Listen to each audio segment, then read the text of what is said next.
I think the issue with a lot of people though, and this is why it goes down to just making more money. The issue with a lot of people, I said this on my live stream, I shared my budget, and people were saying like, oh, it's impossible, because I'm living check to check. So their living expenses are 90% of what they make already. And the issue there, it's like, one, you're either living way too much, right? You're living by yourself when you should have a roommate. You are spending way too much on like, here's a great example. Someone lives in California, your rent's gonna be expensive. Oh yeah. Someone lives in Miami, your rent's gonna be expensive. Move to freaking Texas. Yeah. Move to Omaha, Nebraska. You know, your rent's gonna get cut in half, if not a quarter. Yep. Then you can get closer to that number. It's either that's one option. The other option is you start a business, you start making more money. Those are the two options you have as far as. Or you pick up another job, that too, but then you'll have lower amount of time, but then you'll actually increase your wages and your income. So the tough part about getting a job is like you run out of energy. That is true. Energy and time are finite, and then like I think if you work so many hours, eventually you just start to burn out. But then you will burn out. Is real. But if you tell yourself, and that's why it's important to plan as well, because if you now have that budget planning, you can say, all right, I'll pick up another job, but I'll only work for a set period of time. Because a lot of times people will pick up 2 jobs, they're burning themselves out, they have no goal in mind.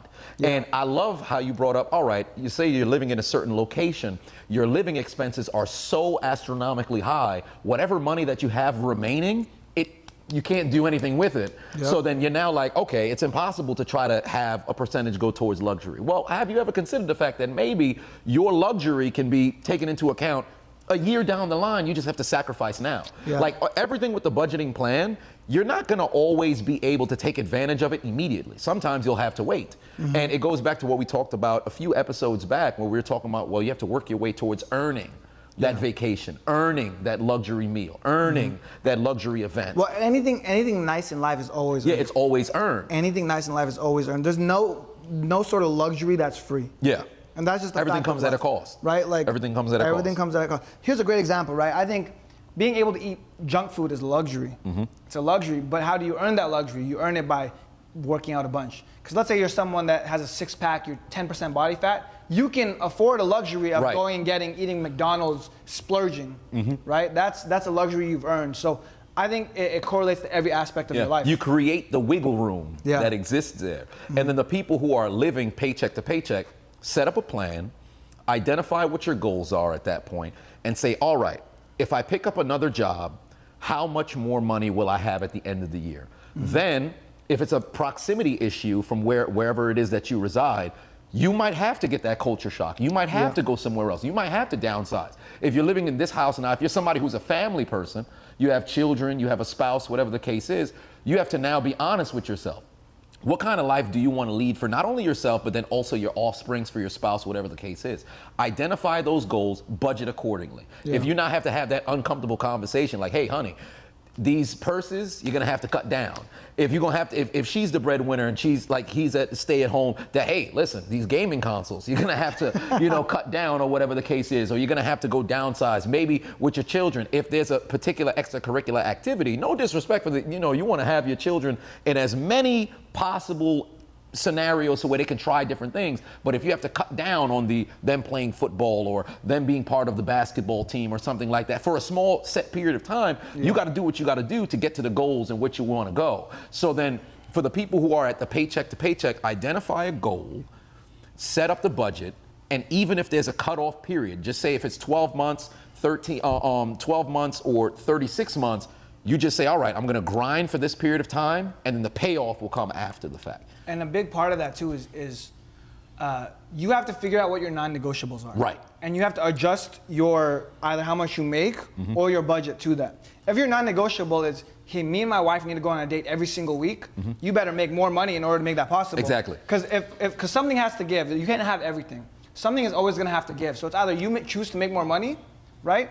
Or you choose to give up that date night, but you can't have it both ways. Right. So that's why when I say pick your non-negotiables, you have to determine what's important to you. Because you said, like, for me, my kids are going to do activities, no doubt in my mind, right? They're going to do martial arts, they're going to play sports, they're going to do this stuff. I'm always going to have them in that. Right. And I refuse to negotiate on that because I think it builds like culture in the kids. It builds like a sense of responsibility, a sense of duty, a sense of discipline.